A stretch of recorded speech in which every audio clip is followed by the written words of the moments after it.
SSC JEE 2020 के notifications out हो चुके हैं। एप्लीकेशन फॉर्म्स वेबसाइट पर ऑलरेडी अवेलेबल हो चुके हैं। 1 अक्टूबर से लेकर 30 अक्टूबर तक ये एप्लीकेशन फॉर्म अवेलेबल रहेंगे। अगर आपने एसएससी के पोर्टल पर पहले से रजिस्टर किया हुआ है, पहले आपने कोई एसएससी का एग्ज़ाम दिया हुआ है, तो आप वहाँ पर डायरेक्टली लॉगिन करके इस एग्ज़ाम के लिए अप्लाई कर सकते हैं। लेकिन अगर आपने पहले से एसएससी पर कोई रजिस्ट्रेशन नहीं किया तो आप एक न्यू रजिस्ट्रेशन करके इस एग्ज़ाम के लिए अप्लाई कर सकते हैं। इस एग्ज़ाम की जो अपडेट है वो मैं पहले ही आपको टेलीग्राम पर प्रोवाइड करवा चुका हूँ। अगर आपने टेलीग्राम को ज्वाइन अभी तक नहीं किया है तो आप प्लीज़ उसको ज्वाइन कर लीजिए। लिंक मैं आपको डिस्क्रिप्शन में दे दूँगा।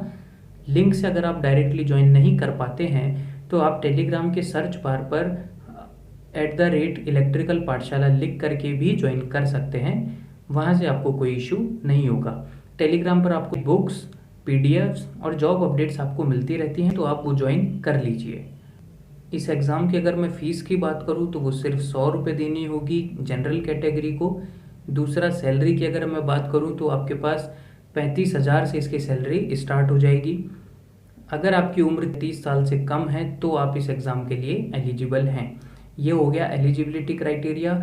इस वीडियो में हम इलेक्ट्रिकल इंजीनियरिंग, जिसमें डिप्लोमा और डिग्री होल्डर्स के लिए बात करेंगे, तो आप इस वीडियो में आगे बढ़ सकते हैं अगर आप इसके लिए एलिजिबल हैं तो। नंबर ऑफ़ वैकेंसीज़ इन्होंने अभी तक नहीं बताई है कितनी नंबर ऑफ़ वैकेंसीज़ हैं, लेकिन इन्होंने डिपार्टमेंट और ऑर्गेनाइजेशंस बताए हैं। आपको इनके लिए प्रेफरेंस चुननी होगी। जो प्रेफरेंस आप डॉक्यूमेंट वेरिफिकेशन के टाइम पर चुनेंगे उसको फाइनल माना जाएगा। तो आपको यहाँ पर थोड़ा सा ध्यान रखना है कि कौन से डिपार्टमेंट को प्रायोरिटी देनी है। मैं आपको थोड़ा थोड़ा इन डिपार्टमेंट्स के बारे में भी बता दूंगा। सबसे पहला है बीआरओ। बीआरओ होता है बॉर्डर रोड ऑर्गेनाइजेशन। ये जो ऑर्गेनाइजेशन है ये बेसिकली बॉर्डर पर काम करता है। जैसा हमारा नेशनल बॉर्डर जो है वहाँ पर ये ऑर्गेनाइजेशन रोड बनाने या और भी कंस्ट्रक्शंस के काम वहाँ पर किए जाते हैं। ये जनरली रिमोट एरियाज़ में ही होता है।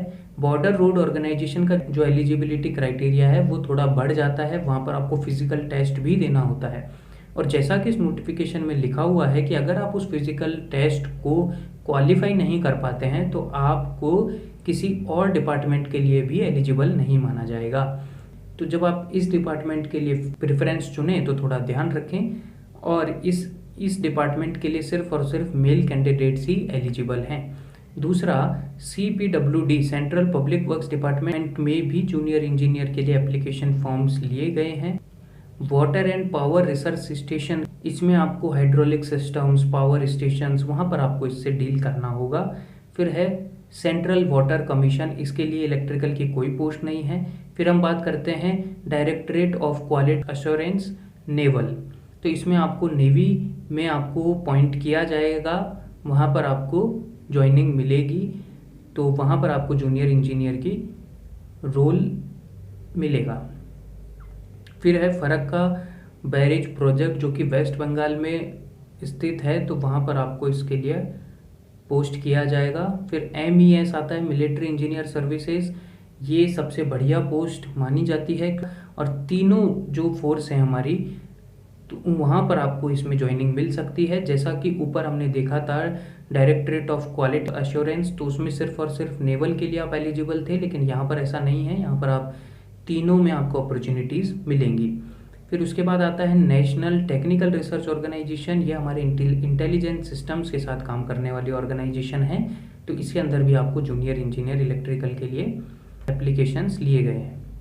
एजुकेशनल क्वालिफिकेशंस की जो BRO है उसमें आपके पास डिग्री होनी चाहिए इलेक्ट्रिकल में किसी भी रिकॉग्नाइज्ड यूनिवर्सिटी से।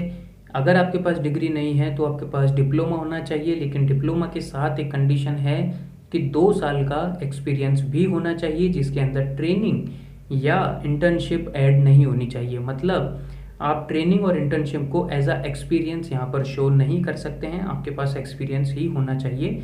वो सारे डिटेल्स इन्होंने दे रखी हैं नोटिफिकेशन में, तो आप नोटिफिकेशन को एक बार ज़रूर पढ़िएगा। टेलीग्राम पर मैंने नोटिफिकेशन ऑलरेडी शेयर किया हुआ है। उसके बाद जूनियर इंजीनियर इलेक्ट्रिकल CPWD में आपके लिए डिप्लोमा होना चाहिए किसी भी रिकॉग्नाइज्ड यूनिवर्सिटी से। उसके बाद अगर हम बात करें तो वाटर पावर रिसर्च स्टेशन में भी आपके लिए डिप्लोमा होना चाहिए। फिर जो directorate of quality assurance naval है, इसमें आपके पास डिग्री होनी चाहिए इलेक्ट्रिकल इंजीनियरिंग में, या 3 साल का डिप्लोमा और आपके पास 2 साल का एक्सपीरियंस होगा तो भी आप इसके लिए अप्लाई कर सकते हैं। फरक्का बैरेज प्रोजेक्ट में आपके पास डिप्लोमा होना चाहिए। MES में भी आपके पास डिग्री होनी चाहिए, और अगर डिग्री नहीं है तो 3 साल का डिप्लोमा, 2 साल का एक्सपीरियंस यहाँ पर मांगा गया है। NTRO में आपके पास डिप्लोमा होना चाहिए। पेपर 1 जो है वो ऑब्जेक्टिव टाइप होने वाला है, पेपर 2 जो है वो डिस्क्रिप्टिव टाइप होने वाला है। पेपर 1 के अंदर आपके पास जनरल इंटेलिजेंस में 50 नंबर के 50 क्वेश्चन आएंगे, मतलब 1 नंबर का 1 क्वेश्चन आपसे पूछा जाएगा। जनरल अवेयरनेस में 1 नंबर का 1 क्वेश्चन, जिसके 50 क्वेश्चन आएंगे। पार्ट बी जो होगा उसमें आपके टेक्निकल सब्जेक्ट की क्वेश्चंस पूछे जाएंगे इलेक्ट्रिकल इंजीनियरिंग से रिलेटेड। यहाँ पर मैंने आपको सिलेबस शो कर दिया है जनरल अवेयरनेस और जनरल इंटेलिजेंस का। इलेक्ट्रिकल इंजीनियर का सिलेबस भी हम यहाँ पर देख सकते हैं, और डिटेल में जो सिलेबस है वो मैंने आपको यहाँ पर शो कर दिया है। ये सारा आपको नोटिफिकेशन में भी मिल जाएगा। तो वही आपके जो बेसिक सब्जेक्ट्स हैं वो सारे सब्जेक्ट्स यहाँ पर हैं, तो इनको आपको अच्छे से प्रिपरेशन कर लेनी है। अगर ये वीडियो आपको पसंद आया तो इस वीडियो को लाइक कर दीजिएगा, और हमें टेलीग्राम पर ज़रूर ज्वाइन कर लीजिएगा ताकि आप आगे आने वाले अपडेट्स को मिस नहीं करें।